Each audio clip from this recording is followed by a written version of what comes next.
নমস্কার বন্ধুরা, হরিনিত্যে কিচেনে সবাইকে স্বাগত জানাই। আজ শেয়ার করব ভীষণই সিম্পল একটা রেসিপি, আলু সজনে ডাঁটা দিয়ে বাটা মাছের ঝোল।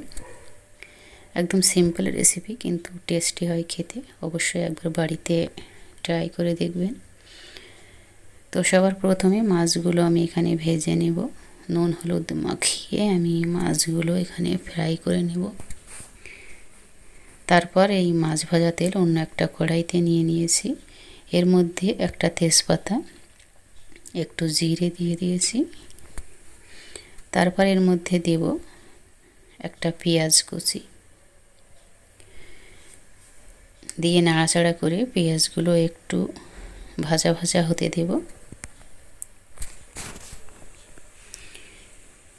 তারপর এর মধ্যে দেব আদা বাটা।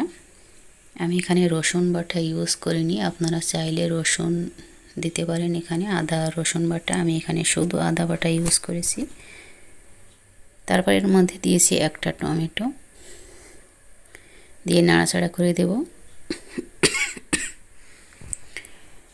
নাড়াচাড়া করে টমেটোগুলো একটু নরম হতে দেব। তারপর এর মধ্যে দেব নুন স্বাদ মতো, আর দেব হলুদ গুঁড়ো, আর দেব ধনে গুঁড়ো 1 চামচ মতো, আর দেব 1 চামচ জিরে গুঁড়ো। তারপর আবারও ভালোভাবে মিক্স করে দেব। সামান্য একটু জল দেব, যাতে মশলাটা নিচে লেগে পুড়ে না যায়। তো এবার নাড়াচাড়া করে মশলাটা ভালোভাবে কষিয়ে নেব। মশলাটা ভালোভাবে কষানো হয়ে গেলে এর মধ্যে দিয়ে দেব আলু দিয়ে মশলার সাথে ভালোভাবে মিশিয়ে দেব। মিশিয়ে দিয়ে খানিকক্ষণ 4-5 মিনিট মতো মশলার সাথে আলুগুলো একটু কষিয়ে নেব।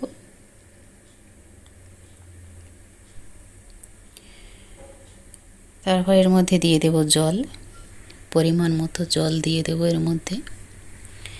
দিয়ে নাড়াচাড়া করে ঢাকা দিয়ে ফুটতে দেব জলটা।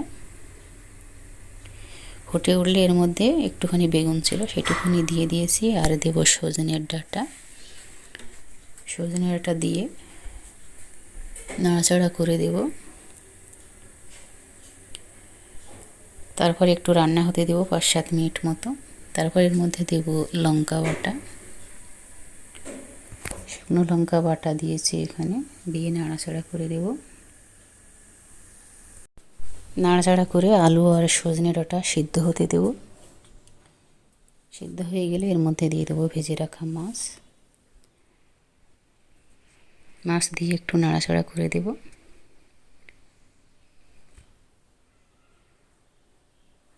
নাড়াচাড়া করে 2 মিনিট মতো রান্না হতে দেব।